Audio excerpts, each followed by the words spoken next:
नमस्कार दोस्तों, आपका स्वागत है साइलेंट रीडर इंडिया में, जहां हम हर दिन आपके लिए ऐसी किताबें लाते हैं जो आपकी सोच को और आपकी जिंदगी को बदलने का दम रखती हैं।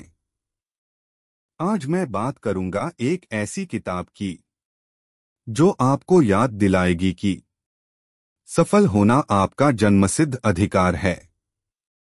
जी हाँ, मैं बात कर रहा हूँ डॉक्टर जोसेफ मर्फी की किताब आपका सफल होने का अधिकार की। स्वागत है। आज हम बात कर रहे हैं डॉक्टर जोसेफ मर्फी के काम पर, खास तौर पर उनकी किताब अवचेतन मन की असीम शक्ति और कुछ दूसरे लेखों से जो विचार सामने आते हैं। इन स्रोतों का जो मूल आइडिया है वो काफी कह सकते हैं गहरा है कि हमारे अंदर, हमारे अवचेतन मन में बहुत शक्ति छिपी है और जो हमारी बाहरी दुनिया है ना, वो काफी हद तक हमारे अंदर के विचारों का ही आईना है। तो आज हम यही समझने की कोशिश करेंगे इन स्रोतों के आधार पर कि भाई ये सोच आखिर कैसे हमारी सच्चाई बन जाती है। तो चलिए शुरू करते हैं। स्रोत का एक मुख्य दावा बड़ा चौंकाने वाला है कि ये जो गरीबी है, डर है, नाकामी है, ये सब चीजें कोई जरूरी नहीं कि हो ही। अक्सर ये हमारी अपनी सोच का ही नतीजा होती हैं। ये तो बहुत बहुत बड़ा दावा लगता है। इसके पीछे क्या तर्क है स्रोतों में? जी बिल्कुल, ये डॉक्टर मर्फी के काम का आप कह सकते हैं एकदम कोर है। शोध बताते हैं कि मर्फी का तर्क ये था कि हमारा जो अवचेतन मन है ना, वो बहस नहीं करता। वो बस हमारे चेतन मन से जो सुझाव मिलते हैं या जो हमारे गहरे विश्वास होते हैं उनको स्वीकार कर लेता है, अब चाहे वो अच्छे हों या बुरे। तो अगर हम लगातार कमी के बारे में सोचें, डर के बारे में या फेलियर के बारे में, तो अवचेतन मन अनजाने में उन्हीं चीजों को सच बनाने में लग जाता है। अच्छा। और इसके उलट अगर हम जानबूझकर, मतलब सचेत होकर, समृद्धि के, आत्मविश्वास के, सफलता के विचार डालें, तो फिर मन उस दिशा में काम करने लगता है। स्रोत तो यहाँ तक कहते हैं कि सफल होना सिर्फ किस्मत की बात नहीं है, बल्कि सही मानसिक नजरिया अपनाकर इसे पाना एक तरह से हमारा हक है, हमारा अधिकार है। ओह, अधिकार, ये तो वाकई सोचने वाली बात है। पर अगर जैसा आपने कहा अवचेतन मन हमारे गहरे विश्वासों पर काम करता है, तो सवाल ये उठता है कि हम इन विश्वासों को बदले कैसे, खासकर अगर वो नकारात्मक हो। क्या स्रोत कोई तरीका बताते हैं इसके लिए? हाँ बिल्कुल। स्रोत बताते हैं खास तकनीक के बारे में, जिसे हम आत्मसंवाद कह सकते हैं या फिर सकारात्मक पुष्टि, एफर्मेशंस जिसे कहते हैं। इसका मतलब है रोजाना नियम से खुद से शक्तिशाली पॉजिटिव वाक्य दोहराना, जैसे कि मैं सफल हूं या मैं काबिल हूं, मेरे में हर मुश्किल का सामना करने की ताकत है। और स्रोत ये भी कहते हैं कि जैसे ही कोई नेगेटिव विचार मन में आए, उसे फौरन पहचानना और उसे एक पॉजिटिव विचार से बदल देना बहुत जरूरी है।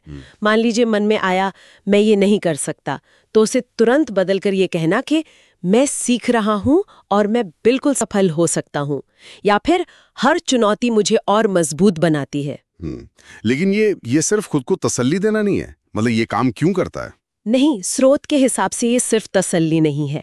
इसके पीछे कारण ये बताया गया है कि अवचेतन मन जो है वो दोहराव, मतलब रेपिटेशन, और जो तीव्र भावना होती है, इमोशन, उसके प्रति बहुत संवेदनशील होता है। अच्छा। दोहराव और भावना। जी। तो जब हम लगातार और पूरी भावना के साथ, मतलब महसूस करके, सकारात्मक बातें दोहराते हैं, तो वो धीरे धीरे हमारे गहरे विश्वासों का हिस्सा बन जाती हैं, पुराने नेगेटिव विश्वासों की जगह ले लेती हैं। और यहीं पर डर की बात भी आती है। स्रोत डर को सबसे बड़ा मानसिक रोड़ा बताते हैं, लेकिन उसे कोई बाहरी सच्चाई नहीं मानते। उसे एक भीतरी भ्रम कहते हैं। भीतरी भ्रम? हाँ, मतलब एक नेगेटिव सोच का पैटर्न बस। मर्फी के अनुसार डर का असल में कोई वजूद नहीं होता जब तक हम उसे अपने विचारों से ताकत न दें। और इसका सामना करने का तरीका है विश्वास, खुद पर विश्वास, अपनी काबिलियत पर और अच्छे नतीजों पर विश्वास। यही विश्वास है जो डर के भ्रम को मिटाता है और अंदर की ताकत जगाता है। स्रोतों में कुछ उदाहरण भी दिए गए हैं, है ना, ऐसे लोगों के जिन्होंने बहुत मुश्किल हालात को बदला सिर्फ अपनी सोच के दम पे। इन उदाहरणों से क्या खास पता चलता है? क्या वाकई सिर्फ सोचने भर से सब हो गया? हाँ, उदाहरण तो हैं।